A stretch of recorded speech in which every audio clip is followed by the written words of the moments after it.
नमस्कार and welcome you to world affairs. मैं हूं प्रशांत धवन। नाउ रिसेंटली आपने इस टॉपिक से रिलेटेड बहुत सारे आर्टिकल देखे होंगे जहां पे ये लिखा है कि India refuses to sign COP28 declaration on climate and health. उसके अलावा एक और बहुत ही इंपॉर्टेंट जो डिक्लेरेशन था रिगार्डिंग क्लाइमेट, हम उससे दूर रहे। हमने कहा कि नहीं, ये हमें सूट नहीं करता, हम इसे साइन नहीं करेंगे। इवन दो 100 से ऊपर कंट्रीज, एक्चुअली आप अगर टोटल नंबर देखोगे तो एक जो डिक्लेरेशन है वहां भी बताया जा रहा है कि 123 कंट्रीज ने साइन किया है। एक और डिक्लेरेशन है वहां पर 118 कंट्रीज ने उसको साइन किया है।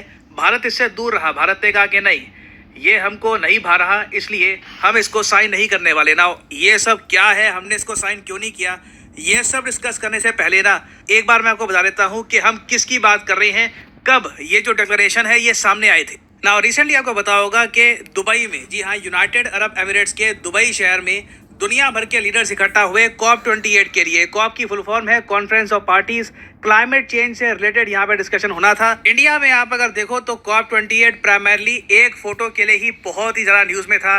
ये थी इटालियन प्राइम मिनिस्टर की ये वाली फोटो। यहाँ पे आप देख पाएंगे इन्होंने ये ट्वीट करी थी विद इंडिया प्राइम मिनिस्टर। ऊपर लिखा है गुड फ्रेंड्स एट COP28 और 44 मिलियन लोगों ने दुनिया भर में इस ट्वीट को देखा था। तो अब आप यहाँ पर समझ गए होंगे कि किस समिट की हम यहाँ पर बात कर रहे हैं। ना COP28 में ना जब वर्ल्ड लीडर्स इकट्ठा हुए तो दो इंपॉर्टेंट डिक्लेरेशन पर सब कंट्रीज को सहमत करवाने की कोशिश करी गई थी। जो एक डिक्लेरेशन है इसका नाम था declaration on climate and health, और दूसरा यहाँ पे आप देख पाएंगे इस डिक्लेरेशन में ना प्रेडोमिनेटली फोकस ये था कि जो रिन्यूएबल एनर्जी है, मतलब कि नॉन फॉसिल फ्यूल वाली जो एनर्जी है, जहां पर आप कोयले का इस्तेमाल नहीं कर रहे, तेल का इस्तेमाल नहीं कर रहे, बेसिकली फॉसिल फ्यूल का इस्तेमाल नहीं कर रहे आप, तो जो रिन्यूएबल एनर्जी कैपेसिटी है ना, ये ट्रिपल करने की बात की गई थी 2030 तक। इंडिया ने साफ साफ कह दिया कि नहीं, India will not be bound by curbs on energy use. India ने साफ साफ ये कह दिया कि इतने कम टाइम पीरियड में ना 2030, तो आप अगर एक लार्जर फ्रेम में देखो तो बहुत करीब है। 2030 में इंडिया पे ऐसी बंदिश हम एक्सेप्ट नहीं करेंगे कि कोयले का यूज हम बहुत ज़्यादा कम कर दें। इसके कई रीज़न है, मैं आपको बताता हूँ। पहला रीज़न तो देखिए बहुत ही सिंपली ये है कि आज भी कोयले का एक बहुत ही इंपॉर्टेंट रोल है इंडिया की एनर्जी कैपेसिटी में। आप अगर IEA की रिपोर्ट देखोगे तो वहां पर यह लिखा है कि 80% of India's energy needs are met by 3 fuels, कोयला, ऑयल और सॉलिड बायोमास। इसी से देखिए ज़्यादातर भारत चलता है। जो हमारी एनर्जी नीड्स हैं, चाहे इलेक्ट्रिसिटी हो और जगह हो, हम इसी से कंप्लीट कर रहे हैं। इवन दो हमने सोलर पार्क बहुत सारे इंस्टॉल कर दिए हैं, हम लोग विंड एनर्जी पर फोकस कर रहे हैं, but still coal is still king. और देखो प्रॉब्लम ये है कि इंडिया को ना, अगर मान लो आप कहते हो नहीं जी क्लाइमेट चेंज से निपटना बहुत इंपॉर्टेंट है, चलिए रैपिडली ये ट्रांसफॉर्मेशन करते हैं, इंडिया को कोल मुक्त बना देते हैं कि इंडिया कोयला इस्तेमाल करेगा ही नहीं, तो इसकी कॉस्ट पता है क्या आएगी? 900 बिलियन US डॉलर्स। रिसेंटली एक थिंक टैंक है, उसने 2023 में ये रिपोर्ट पब्लिश करी थी।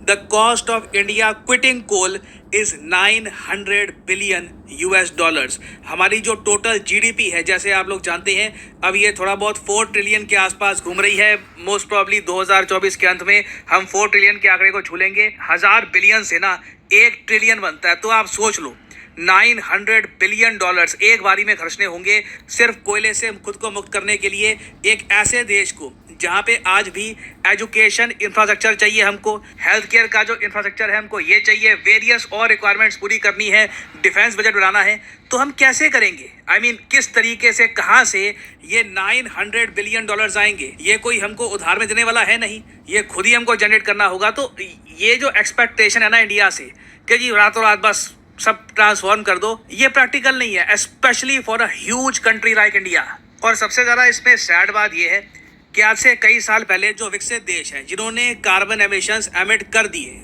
USA है, यूरोपियन देश हैं, UK है, इन्होंने एक वादा किया था। वादा ये था कि हम हर साल जो डेवलपिंग कंट्रीज़ हैं, including India, including Pakistan, Indonesia, various जो कंट्रीज़ हैं, इन्हें 100 बिलियन डॉलर्स देंगे सिर्फ क्लाइमेट चेंज से लड़ने के लिए। इस पैसे का मेन यूज यही होगा कि कोयले से हट जाओ, कोयला आप मत यूज करो। जहां पे कोयले का इस्तेमाल कर रहे हो एनर्जी क्रिएट करने के लिए, वहां पर कुछ रिन्यूएबल सोर्स से आप एनर्जी क्रिएट करो। नाउ 100 बिलियन जो ये डॉलर है, पहली बात तो इकट्ठा हुए नहीं है, ये अभी भी लिटरली मैं कहूँगा एक मजाक सा चल रहा है कि यूक्रेन को पैसा चाहिए होता है, US महीनों में 100 बिलियन डॉलर से भी ऊपर इतना भा देता है बस रशियंस को मारने के लिए। पैसे की कमी नहीं है। मैं यूक्रेन वॉर में जो भी हुआ है ये देखकर अच्छे समझ चुका हूँ कि पैसे की कमी कहीं से नहीं है। यूएस जब खर्चने पे आता है उनके पास अथाह पैसा है, बस ये लोग क्लाइमेट चेंज को अभी इतनी प्रायोरिटी नहीं दे रहे।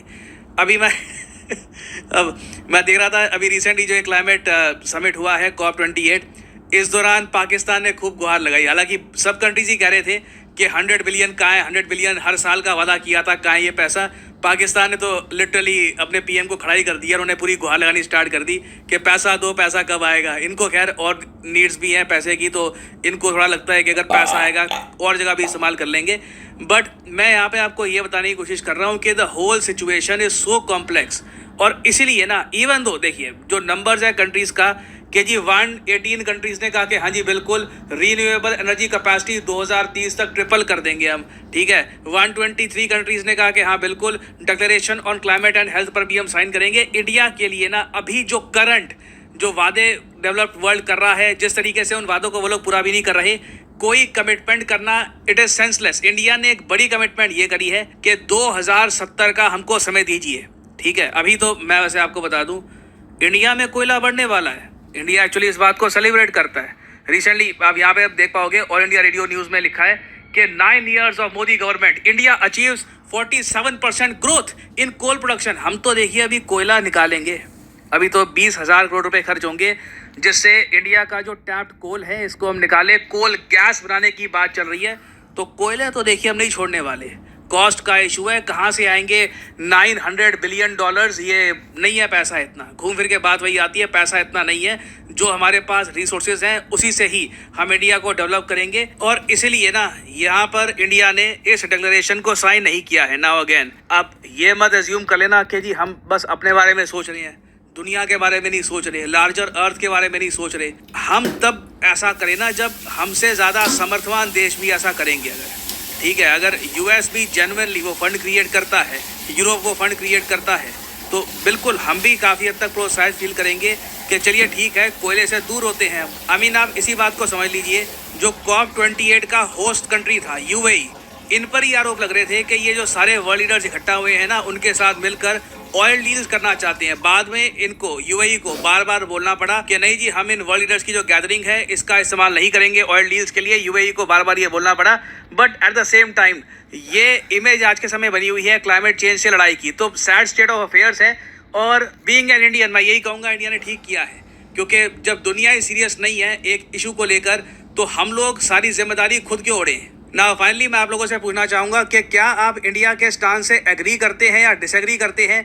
लिखिएगा इसके बारे में कमेंट सेक्शन में। सिंस हज़ारों लोग कमेंट करेंगे, मैं जानना चाहूँगा यहाँ पे आपका ओपिनियन कि ओवरऑल डू यू एग्री और disagree with what India did.